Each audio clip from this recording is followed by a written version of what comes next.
24-এর 5ই August Awami লীগকে আমরা রাজনৈতিকভাবে পরাজিত করেছি।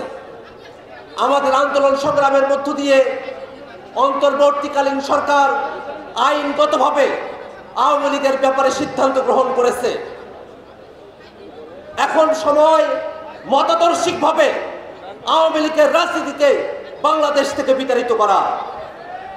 আমরা বিশ্বাস করি জাতীয় যুবশক্তি বাংলাদেশে আর কোনো ফেসিবাদ যাতে ফিরে না আসে সেই সংগ্রামে অগ্রণী ভূমিকা পালন করবে।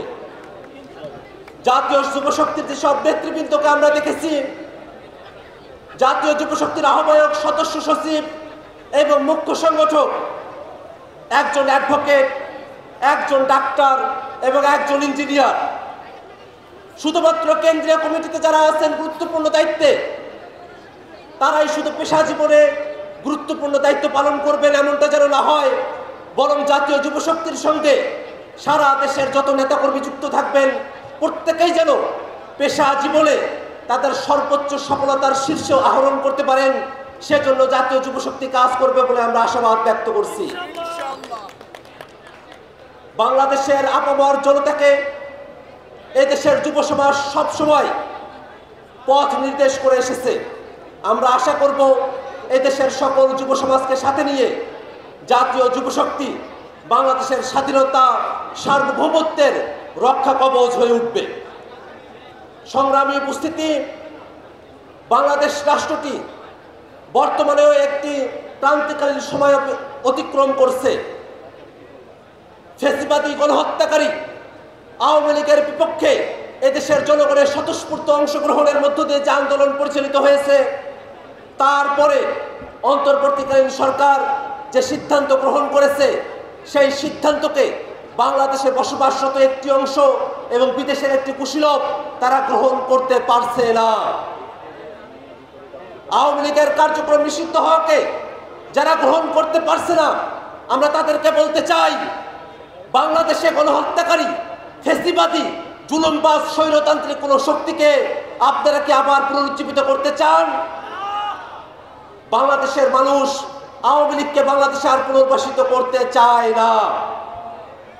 অতএব জাতীয় নাগরিক পার্টি এবং জাতীয় যুবশক্তি সহ বাংলাদেশের ফ্যাসিবাদ বিরোধী প্রত্যেকটা পক্ষকে আমরা আহ্বান জানাতে চাই, ফ্যাসিবাদের বিরুদ্ধে, জুলুমবাজের বিরুদ্ধে, স্বৈরতন্ত্রের বিরুদ্ধে মতাদর্শিক ভিন্নতা থাকা সত্ত্বেও সকল ফ্যাসিবাদ বিরোধী শক্তিকে ঐক্যবদ্ধভাবে লড়াই জারি রাখতে হবে।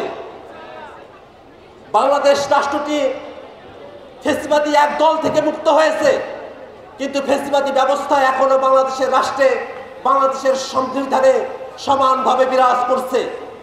যদি বাংলাদেশ রাষ্ট্রটিকে সাংবিধানিকভাবে ক্ষমতা কাঠামোর জায়গায় ফ্যাসিবাদ মুক্ত করতে হয়, তাহলে অবশ্যই একটি নতুন সংবিধান আমাদেরকে প্রণয়ন করতে হবে।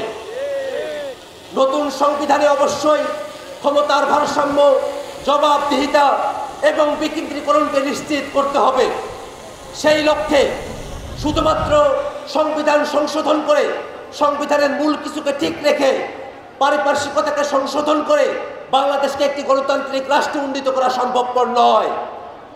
আমরা আজকের এই আত্মপ্রকাশ অনুষ্ঠান থেকেও দাবি জানাতে চাই, বাংলাদেশ রাষ্ট্রটিকে পরিপূর্ণভাবে গণতান্ত্রিক রাষ্ট্রে উন্নীত করার জন্য অবশ্যই নতুন সংবিধানের স্বার্থে একটি গণপরিষদ নির্বাচন আয়োজন করতে হবে।